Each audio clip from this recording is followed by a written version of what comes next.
ছোটখাটো বিষয় নিয়ে যারা অতিরিক্ত সাধুগিরি দেখায়, বুঝতে হবে যে তাদের ভিতরে বড় ধরনের কোনো মতলব আছে। এই বিষয়ে চমৎকার একটি ঘটনা আছে, আমি এই ঘটনাটি আপনাদের সামনে বলবো। তো আসসালামু আলাইকুম বন্ধুরা, কেমন আছেন?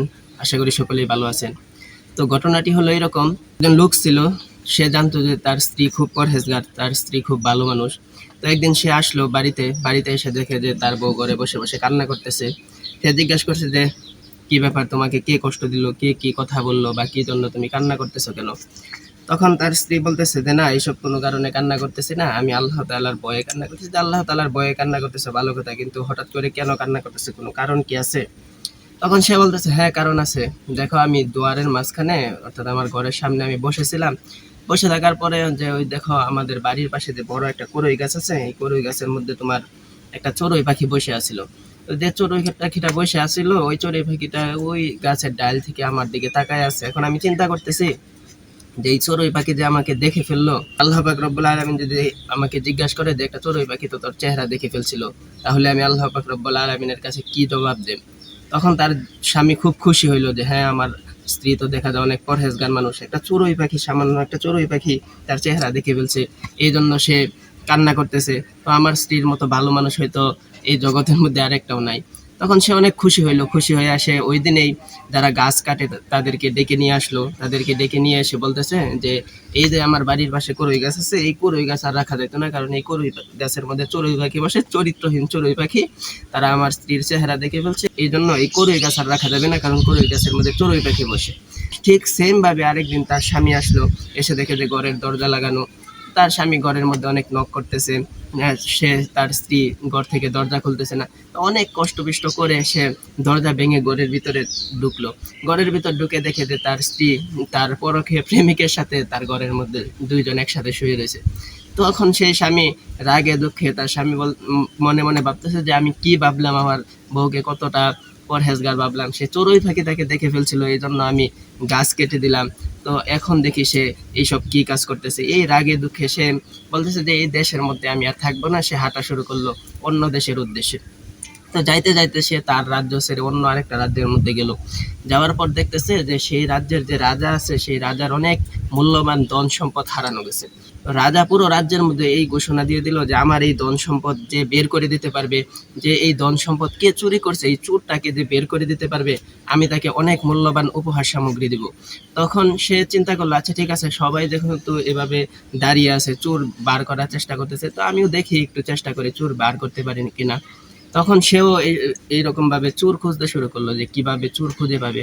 তো দেখতে দেখতে দেখতেছে যে একটা লোক রাস্তা দিয়ে হাঁটতেছে, পায়ের আঙ্গুলের উপর ভর দিয়ে হাঁটতেছে, অর্থাৎ পুরা পা মাটিতে ফেলাইতেছে না, পায়ের আঙ্গুলের উপর ভর দিয়ে হাঁটতেছে।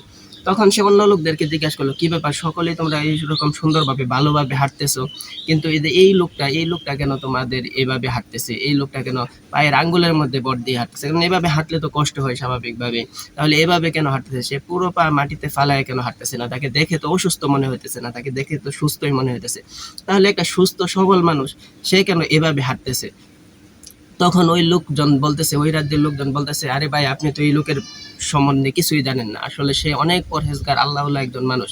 সে আল্লাহওয়ালা মানুষ, ভালো কথা, আল্লাহওয়ালা মানুষ তো থাকতেই পারে, কিন্তু সে এভাবে পায়ের আঙ্গুলের উপর ভর দিয়ে হাঁটতেছে কেন? তখন তারা বললো যে সে পায়ের আঙ্গুলের উপর হাঁটতেছে কারণ হলো সে চিন্তা করে যে তার পা মাটিতে পড়লে, তার পা যদি এভাবে মাটিতে পড়ে, সে যদি পুরো পা মাটিতে ফালায়া যদি সে হাঁটে, তাহলে হয়তো তার পায়ের আঘাতে কোনো পিঁপড়িকে মারা যাইতে পারে, বা অন্য কোনো প্রাণী মারা যাইতে পারে, এই জন্য সে আঙ্গুলের উপর ভর দিয়ে হাঁটে। তখন সে বলতেছে তোমরা আমাকে এই দেশের রাজামশাইয়ের কাছে নিয়ে যাও, আমি চোর পাইয়া গেছি। তখন সবাই বলতে হ্যাঁ, তুমি কিভাবে চোর পাইলে, তুমি অন্য দেশ থেকে আসছো, তুমি এই দেশের মানুষকেই চিনো না, কিছু না, তাহলে তুমি চোর কিভাবে পাইয়া গেলা? বলছে যে আমি এটা রাজার দরবারে গিয়ে বলবো, তোমরা আমাকে রাজার দরবারে নিয়ে যাও। তখন সেখানে লোকজন তাকে রাজার দরবারে নিয়ে গেল। তখন সে বলতেছে হ্যাঁ, আমি চোর পাইয়া গেছি। তো চোরকে? সে বলতেছে যে চোর হইলো যে এই লোকটা, যে লোকটা আঙ্গুলের মধ্যে ভর দিয়ে হাঁটে, এই লোকটাই হলো চোর। তখন রাজা বলতেছে যে তুমি কি শিওর এই লোকটা চোর, কারণ আমরা তো সকলেই তাকে জানি সে একজন পরহেজগার আল্লাহওয়ালা মানুষ। সে বলতেছে হ্যাঁ, অবশ্যই আমি শিওর এই লোকটাই চোর, আপনি একটু যাচাই বাছাই করে দেখেন।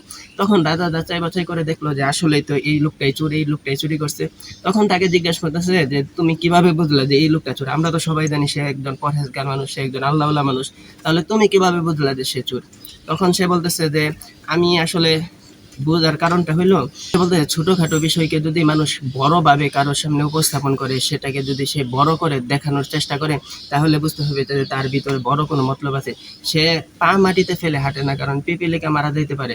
এতে বোঝা গেল যে তার ভিতরে আসলে এইসব কিছু না, এইসব পরহেজগারি কিছু না, তার ভিতরে বড় কোনো মতলব আছে। এই জন্য আমি বুঝতে পারছি যে আসলে এই লোকটাই হয়তো বা চোর হতে পারে। তো এখন আপনি তো যাচাই বাছাই করে দেখলেন এই লোকটা চোর। তখন রাজা তাকে অনেক পুরস্কার দিয়ে তাকে পাঠিয়ে দিল। আসলে বাস্তব জীবনে ওইরকম দেখবেন যে যাদের ভিতরে বড় কোনো মতলব আছে, যারা মানে অনেক মতলব নিয়ে ঘুরে, মানুষের ক্ষতি করার চেষ্টা করে, এরা দেখবেন উপর দিয়ে এত ভালো মানুষ সাজার চেষ্টা করে, তারা ছোটখাটো বিষয়ে দেখবেন মানুষকে দান খয়রাত করতেছে, এটা করতেছে সেটা করতেছে, কিন্তু আসলে তাদের ভিতরে দেখবেন তাদের ভিতরে কত বড় মতলব আছে। তারা ভিতরে কত মানুষের কত ক্ষতি করতেছে, কত মানুষের টাকা আত্মসাৎ করতেছে, এটার কোনো সীমা থাকে না।